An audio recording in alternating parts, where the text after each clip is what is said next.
j'espère que vous allez bien. Nous allons ensemble travailler sur le sujet. La croyance en un être suprême fait-elle de nous des êtres libres? Lors de la séance précédente, nous avons fait une étude parcellaire où nous avons défini la croyance en un être suprême comme la foi en Dieu, croire en Dieu, la croyance d'un peuple à une divinité. Maintenant, être libre, des êtres libres, autrement dit, ça veut dire quoi? Ce sont des êtres humains capables de s'épanouir, des hommes qui agissent selon leur propre volonté. Ce sont des personnes qui vivent sans contrainte. Ce sont des personnes aussi qui agissent comme bon leur semble, c'est-à-dire ils font ce qu'ils veulent. On a aussi défini fait-elle comme favorise-t-elle. Et après cette définition des mots dans le contexte là, on a cherché à reformuler le sujet. Quand on dit reformuler le sujet, ça veut dire quoi? C'est le fait de dire le sujet dans son propre langage, selon notre niveau de compréhension. Et quand on reformule un sujet, ça ne veut pas dire que tous les mots qui se trouvent dans le sujet, là, il faut prendre leur synonyme ou bien leur définition que tu as pris. Non. Tu peux prendre quelques définitions qui t'intéressent, de sorte que le sujet soit encore plus compréhensif lorsqu'on lit la reformulation. Et ici, on a proposé des exemples de reformulation tels que la foi en Dieu fait-elle de nous des êtres humains capables de s'épanouir? Ou bien, la croyance en un être suprême favorise-t-elle l'épanouissement de l'homme? Ou bien aussi, quelqu'un d'autre pouvait dire la foi en une divinité permet-elle aux hommes d'agir sans contrainte? Maintenant ici, en fait, je vous explique un peu terre à terre pour bien comprendre encore ce sujet. Ça veut dire que, est-ce que le fait de croire en une religion, c'est-à-dire croire en Dieu, croire en quelque chose d'autre, est-ce que ça nous permet réellement d'être libres? C'est ce que ça veut dire. Et attention, ce sujet qui est là est un sujet un peu piège. Parce qu'on dit quoi? Que la croyance en un être suprême. Ici, ils n'ont pas dit seulement la croyance en Dieu. On dit un être suprême. Donc, ce qui signifie que tu sois chrétien, tu as ton être suprême, que tu sois musulman, pareil, que tu sois aussi animiste, etc. Donc, chacun a son être suprême ici. Donc, l'être suprême qu'on dit ici, en rédigeant ce sujet, ne vous basez pas uniquement sur une religion pour faire la rédaction. C'est-à-dire, vous devez diversifier votre point de vue.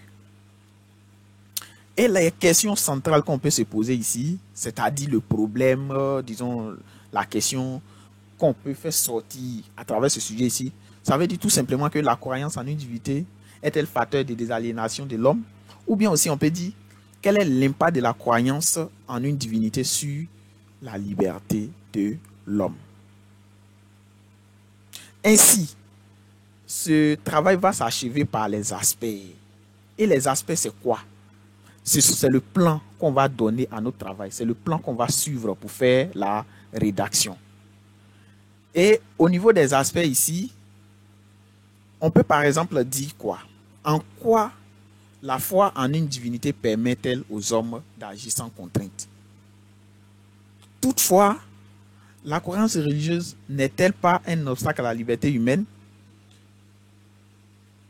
Donc, on a fini de donner les aspects. C'est-à-dire, l'étude parcellaire prend fin ici. Et qu'est-ce qui va se passer en fait? On va se servir de ces éléments, tous ces éléments précédents-là, pour partir faire notre belle introduction avec. Attention, si vous ne faites pas une étude parcellaire, je vous assure que l'introduction va beaucoup vous fatiguer. Donc, faites une bonne introduction. Et on a fini avec, je vais rappeler encore les différentes parties d'une introduction. Au niveau des parties d'une introduction, il y a les gens qui commencent l'introduction par définition des thèmes clés. Il y a d'autres qui commencent par une citation. Il y a d'autres qui commencent par débat. Et il y a d'autres aussi qui combinent tous ces éléments. Bon, quand je vais dire tous ces éléments, il y a certaines personnes qui commencent par définition des thèmes clés et puis ils introduisent un débat dedans. D'autres aussi peuvent commencer par une citation et puis ils introduisent un débat dedans. Certains aussi vont commencer par une définition des thèmes clés et puis introduire une citation dedans. Maintenant, Attention, il faut éviter les affirmations dans le début de votre introduction. Quand je dis les affirmations, ça veut dire que les phrases que vous allez donner, il ne faudrait pas que ça soit une position personnelle. Ça veut dire que vous dites, ici, par exemple, on est en train de dire la croyance en un être suprême est source de liberté. Et puis vous venez pour dire en l'introduction, la croyance en un être suprême est source de liberté. Point. Non, non, ça c'est une affirmation. Ne donnez pas votre position exacte dans la rédaction d'une introduction. Et maintenant, ceux qui sont au Burkina, ils disent qu'ils doivent insérer le sujet. C'est-à-dire quand tu es au Burkina, tu insères le sujet. Après, maintenant, tu poses la question centrale qu'on a trouvée tout à l'heure et puis tu annonces le plan. Maintenant, au niveau de la question centrale, je reviens. Lorsque vous êtes en train de travailler à l'examen, que vous vous rendez compte que vous ne trouvez pas, vous n'arrivez pas du tout à trouver un bon problème du sujet, prenez la reformulation, surtout la plus belle reformulation de votre sujet pour faire d'elle votre problème. Et ça passe. Voilà. Donc, avant de continuer, n'oubliez pas de vous abonner et de m'écrire sur WhatsApp pour plus d'explications, pour participer au Prépa Bac également. Voilà, je suis disponible au plus 225 07 57 56 26 91. C'est mon numéro WhatsApp. Vous m'écrivez pour vous inscrire au Prépa Bac et puis voilà, les travaux continuent. On va continuer maintenant, cas pratique. Je vais donner un exemple d'introduction. Je dis bien un exemple d'introduction. Quand on dit un exemple, ça veut dire qu'il peut y avoir plusieurs exemples. Maintenant, qu'est-ce qui va se passer? Je vais lire. Et puis, il y a certains éléments qu'on peut laisser, que je peux vous dire. Je commence par exemple mon introduction en disant quoi? Que la question sur la liberté humaine est au cœur de nombreuses réflexions philosophiques du fait qu'elle touche à la nature de l'existence et à la capacité de l'individu à agir selon sa propre volonté. Donc ça, c'est un constat. Dans ce cadre, la croyance en un être suprême, qu'il s'agisse de Dieu, d'une force cosmique ou d'une puissance transcendante, semble pouvoir jouer un rôle fondamental dans la définition de notre liberté. Donc ici, j'ai utilisé le verbe « semble », qui n'est pas une affirmation exacte, hein, parce que ça, ce n'est pas une position. Mais attention, si je disais par exemple, dans ce cadre, la croyance en un être suprême, qu'il s'agisse de Dieu, d'une force cosmique, etc., joue un rôle fondamental dans... Non, attention, une fois que j'ai dit ça, c'est fini. C'est comme si je suis en train de donner ma position personnelle ici. Et c'est dangereux. Il faut éviter ça. Donc, j'ai fini de dire cela. Je vais venir pour dire que pour certains comme les théismes, l'attachement à un être suprême favorise la liberté individuelle. Alors que pour d'autres, donc ici les théismes, c'est ceux qui croient en Dieu, etc.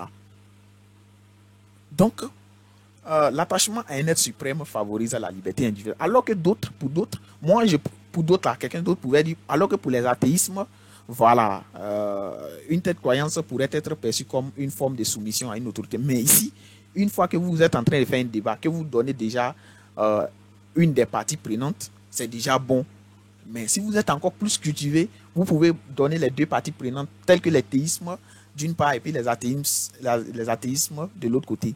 Mais il ne faudrait pas donner un débat ou bien provoquer un débat fou où tu vas dire pour certains, pour d'autres, non, non, non. Quand c'est comme ça, c'est bon, hein, ça passe. Ça, c'est passe-partout, mais ce n'est pas trop approprié. Et on va dire, alors que pour d'autres, une telle croyance pourrait être perçue comme une forme de soumission à une autorité extérieure restreignant cette liberté. Donc, de ces divergentes opinions naît la question suivante. Ici, moi, je vais prendre le problème, mais la reformulation du sujet pour insérer dedans. La foi en une divinité permet-elle aux hommes d'agir sans contrainte? Donc, j'ai inséré le problème dedans. Ou bien la reformulation du sujet dedans. Il parvient d'examiner les aspects suivants pour répondre à cette interrogation. Donc, je vais annoncer le plan. En quoi la croyance en un être suprême favorise-t-elle l'épanouissement de l'homme? Toutefois, cette croyance n'est-elle pas un obstacle à la liberté humaine? Donc, les aspects que nous avons trouvés en haut, je suis venu les insérer ici sans aucune difficulté. Maintenant, pour celui qui estime que l'introduction est un peu vague, c'est-à-dire c'est un peu longue, ou bien disons c'est un peu long, excusez-moi, il peut dire tout simplement que la croyance, ou bien la question de la liberté humaine est au cœur de nombreuses réflexions philosophiques du fait qu'elle touche à la nature et à la nature de l'existence et à la capacité de l'individu à agir selon sa propre volonté. Une fois qu'il finit ça, les phrases que j'ai écrites ici en rouge là, on peut supprimer en disant, pour certains, comme les théismes, l'attachement à un être suprême favorise la liberté individuelle, alors que pour d'autres, une telle croyance pourrait être perçue comme une forme de soumission à une autorité extérieure restreignant cette liberté. De ces divergentes opinions naît la question suivante. Donc, la foi en une divinité, etc. Et vous avez fini avec votre introduction. Alors, qu'est-ce que je vais faire? Je vais commencer à donner le plan détaillé du développement. C'est-à-dire quoi? Je vais donner les as et puis quelques arguments qui vont avec.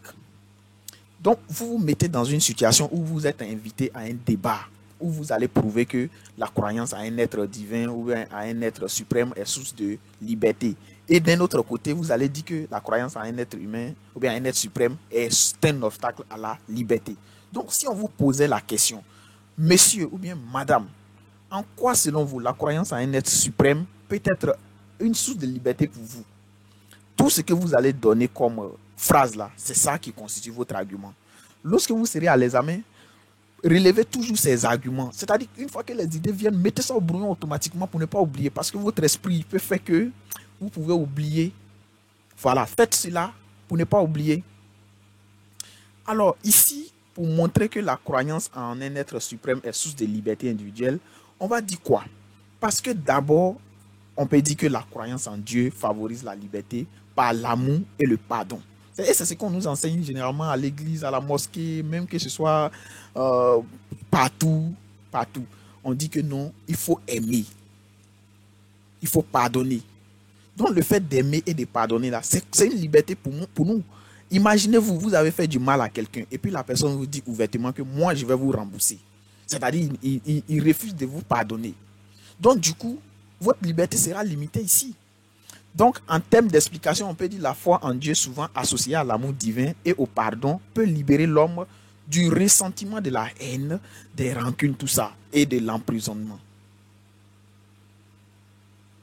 Donc, en adoptant une perspective d'amour universel inspirée par la foi, l'individu trouve une liberté intérieure qui lui permet de se détacher des conflits terrestres, de se réconcilier avec les autres, tout ça là.